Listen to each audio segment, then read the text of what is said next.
projeto. Como foi quando o Google te fez um convite para trabalhar com eles, cara? Foi o Google e o Twitter, na verdade. E isso foi um fato que eu nem sabia que era tão relevante. Quando a Folha que deu esse destaque, quando eu dei uma entrevista pra Folha... Como? Não, acho, ou o Projeto Draft, não tenho certeza. Mas qual que vai a parada? O headline é bonito.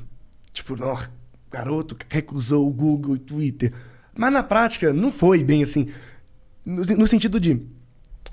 eles têm políticas para quem resolve bugs. E eu era uma dessas pessoas que resolvia bugs.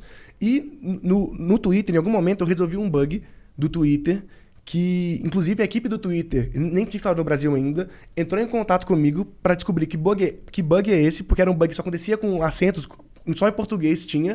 Então eles não sabiam que existiam. E eles pediram o meu código para poder usar o meu código na correção do bug. Foi muito legal. Eu tive uma relação com alguns funcionários do Twitter. Era bug de quê?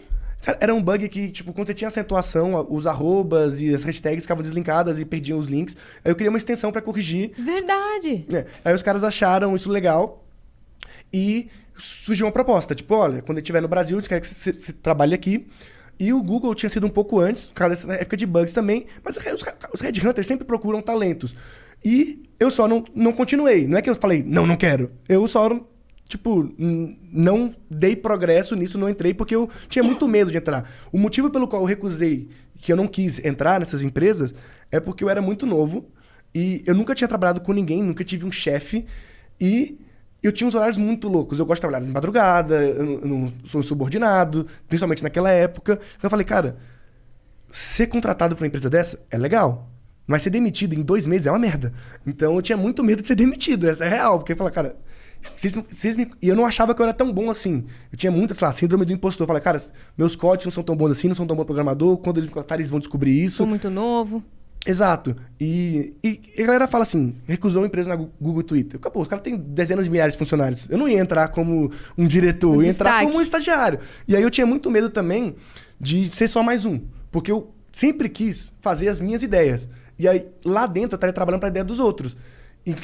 Eu só fazia ideia dos outros em filas para financiar para fazer as minhas ideias. E eu não queria ter um emprego, eu nunca quis ter um emprego.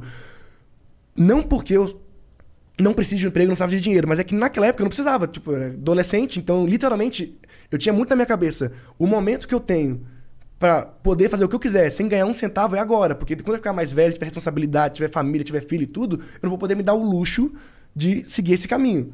Então eu nunca quis trabalhar pra ninguém, não recusei só esse emprego, eu recusei vários empregos. Inclusive tem vários amigos meus, eu lembro muito o Get Ninja, sabe? O Edu virou um amigo meu alguns anos depois, ele me mostrou um print dele me chamando pra trabalhar lá no Get Ninja também, eu recusando. E eu sempre tive essa vibe de recusar não por não querer trabalhar com os caras, porque eu queria muito... Eu tinha minhas ideias, eu quero fazer essas ideias. Eu era muito na minha cabeça o que eu quero fazer. E fazendo suas ideias, você já estava se destacando. Exatamente. Né? Como um prodígio. E aí eu tive o estalo mental, assim, que eu sei que eu não sou o melhor programador do mundo, nem quero ser, porque eu nunca quis ser programador, eu queria fazer minhas coisas. Aí eu descobri que para fazer minhas coisas, eu precisava programar. Então, a minha vibe era construir as coisas que eu acreditava, e tanto é que muitas deram certo.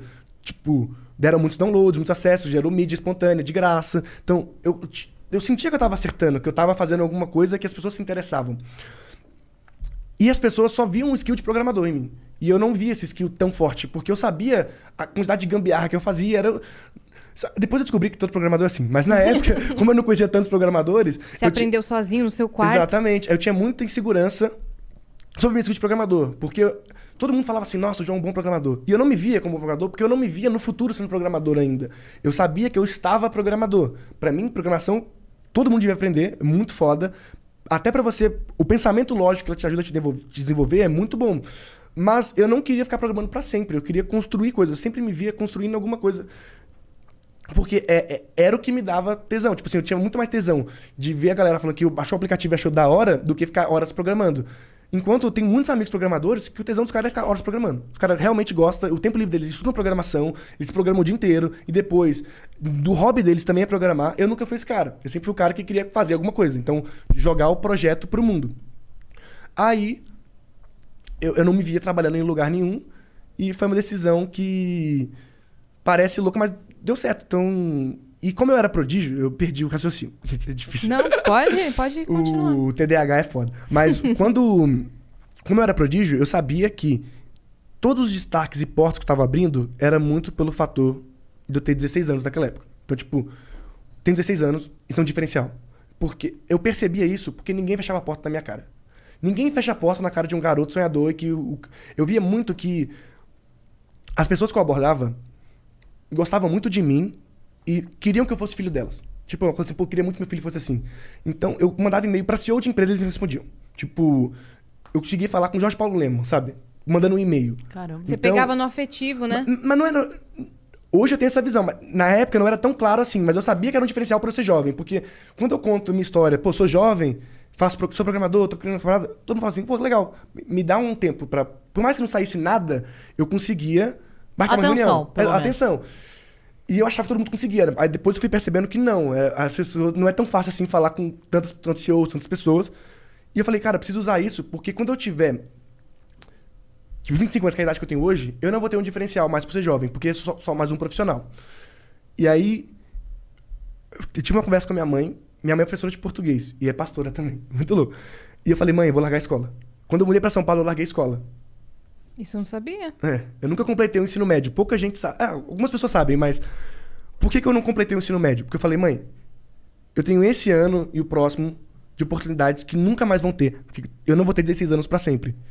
Se tudo der errado, eu posso voltar, ir pra escola, perdi 2 anos, então, tipo, vou me formar 2 anos mais tarde, tá tudo certo, vou virar estagiário, tá tudo bem.